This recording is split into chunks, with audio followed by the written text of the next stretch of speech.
شروع اللہ کے بابرکت نام سے جو بڑا مہربان نہایت رحم والا ہے۔ اسکول، کالج، یونیورسٹی اس کی ساری تعلیم مکمل ہو چکی تھی، بس آخری سیمسٹر کا رزلٹ آنا باقی تھا۔ آج کل اسے کوئی کام نہیں تھا سوائے بوائے فرینڈ کے ساتھ فون پر لمبی چوڑی خوش گپیاں کرنے کے۔ یونیورسٹی میں وہ کسی کو دل دے بیٹھی تھی، محبت کر بیٹھی تھی، روگ لگا بیٹھی تھی۔ پچھلے کچھ دنوں سے اس کا بوائے فرینڈ اسے گھر سے بھاگ کر شادی کرنے پر قائل کر رہا تھا، محبت کے واسطے لمبی چوڑی دلیلیں گڑھ رہا تھا، اپیلیں کر رہا تھا۔ وہ بالکل پاگل ہو چکی تھی۔ ویسے بھی تو ماں باپ نے بھی میری شادی کرنی ہی ہے، ویسے بھی اب میں میچور ہوں، اعلیٰ تعلیم یافتہ ہوں، عاقلہ بالغہ ہوں، اپنے فیصلے خود کر سکتی ہوں۔ ویسے بھی وہ لڑکا میری محبت ہے، والدین کو بتا بھی دوں تو بھی وہ میری شادی اس سے کبھی نہیں ہونے دیں گے، کیونکہ وہ تو میرے لیے میرے کزن کو پسند کرتے ہیں۔ اس نے گھر سے بھاگنے کا بڑا فیصلہ کر لیا تھا۔ فیصلے سے اپنے بوائے فرینڈ کو آگاہ کیا۔ وہ خوشی سے چلایا، یہ ہوئی نا محبت۔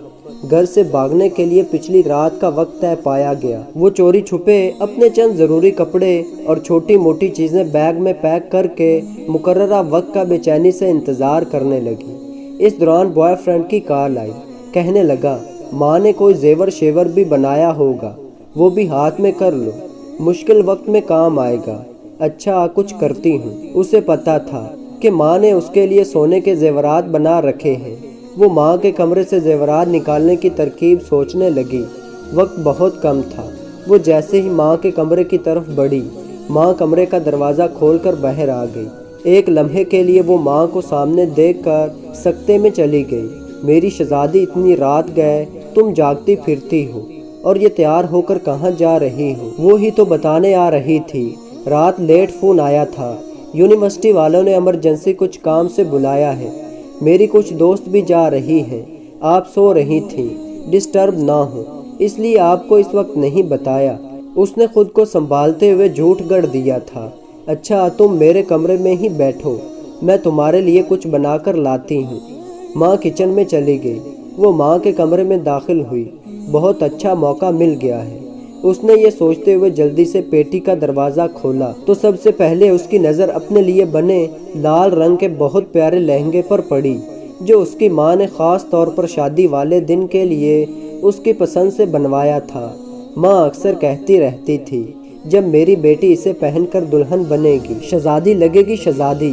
ایک سے بڑھ کر ایک اچھا سوٹ، بہترین بستر، ڈنر سیٹ، ٹی سیٹ اور نہ جانے کیا کیا سامنے آ رہا تھا۔ بہت سی قیمتی اور خوبصورت چیزیں تو ایسی تھیں جو ماں نے چوری چوری بنا رکھی تھیں، جن کا علم اسے آج ہو رہا تھا۔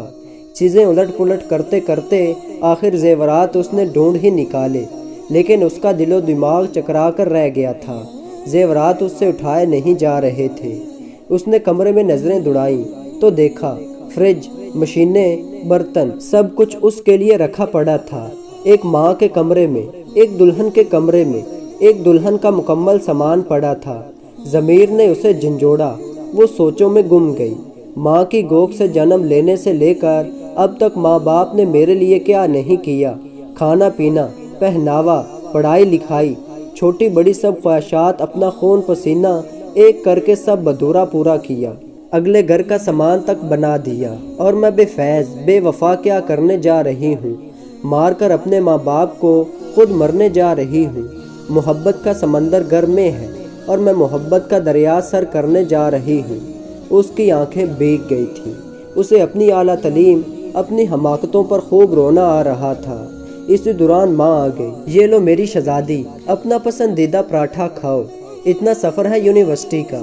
میری شہزادی کو بھوک لگ جاتی، ویسے بھی آخری دفعہ یونیورسٹی جا رہی ہوں۔ اسکول سے لے کر کالج، یونیورسٹی تک تیری ماں نے آج تک تجھے بغیر ناشتے کے نہیں بھیجا۔ آج اگر تو بغیر ناشتے کے چلی جاتی تو تیری ماں کو مرتے دم تک اس بات کا دکھ رہتا۔ ماں کی بات سن کر بے اختیار وہ ماں کے گلے لگ کر پھوٹ پھوٹ کر رونے لگی۔ ماں نے ماتھا چوم کر آنسو صاف کرتے ہوئے پوچھا، میری شہزادی کیوں رو رہی ہے؟ وہ نظریں چراتے ہوئے کہنے لگی، ماں مجھ سے کتنی محبت کرتی ہو نا، یہ بھی کوئی بات ہوئی؟ اب ماں سے بڑھ کر بھی بھلا کوئی محبت کر سکتا ہے؟ اس دوران اس کے موبائل کی گھنٹی بار بار بجنے لگی۔ اس نے کال کاٹتے ہوئے میسج لکھا، سوری میں نہیں آ سکتی اور کبھی نہیں آ سکتی، کیونکہ مجھے میری محبت میرے گھر سے ہی مل گئی ہے۔